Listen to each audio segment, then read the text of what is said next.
As rightly elaborated in May's literature review, social media is an excellent hunting place for illegal activities. Digital addiction and online compulsive disorder prevails, resulting in an attention deficit economy. This is an example of the perversity of networks highlighted in Moses' literature review. Also, the perversity of networks is also demonstrated in May's case study, where social media was used to spread wrong information about who the bomber could be, using crowdsourcing. This demonstrates that networks can sometimes function for nefarious reasons.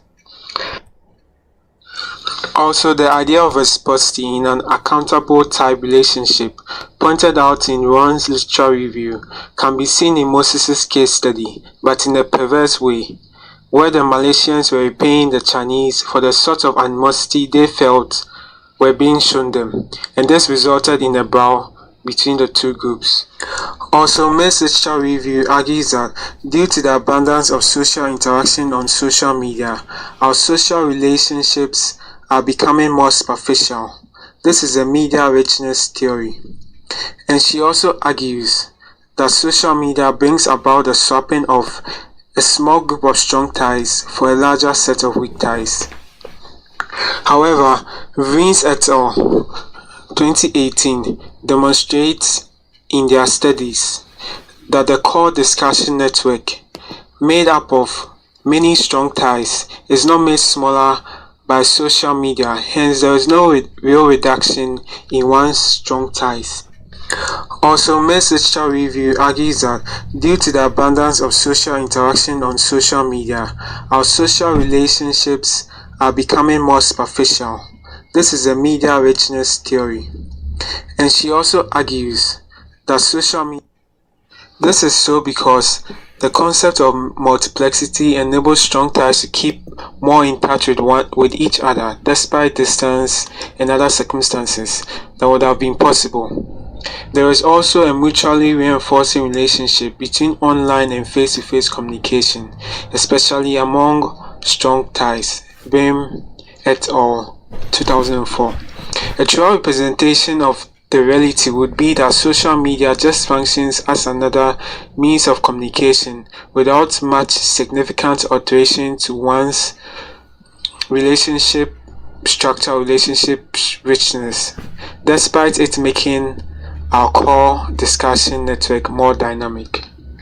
The platform of social media is built around weak ties, and that explains how, in all the cases, information spread rapidly through the networks.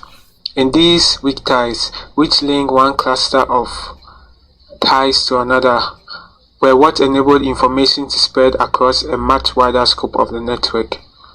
This explains why a connector who has extensive weak tie links has much power and influence.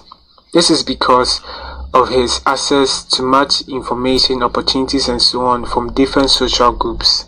Mavens are also influential because people look up to them out of love. This is a love relationship.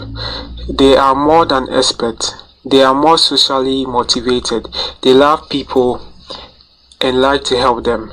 Hence, people trust them and look up to them for credible information in an information overload age. In all the case studies, there were tipping points which made the case turn into a social epidemic or become viral.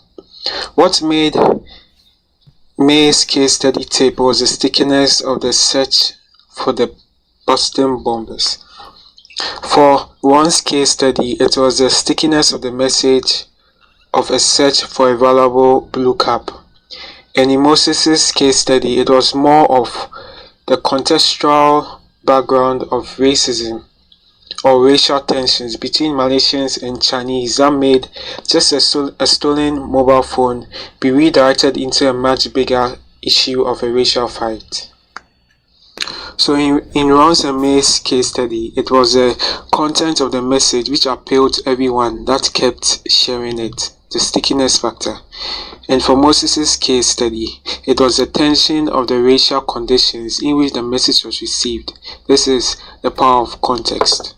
In all the cases, however, there isn't a strong case of an influencer, that is, a connector, persuader, or maven, causing a social epidemic. It is rather the message and how it was portrayed that encourage the sharing and the publicity enjoyed in each case. The case study, contrary to Gladwell's view of emphasizing on influencers, that's the 20% view. There is a demonstration that the message, rather than the messenger, is what is the obvious driver of massive information sharing. As Wharton Dodd 2007 observed, an epidemic happens when a critical mass of easily influenced people influence another easily influenced people.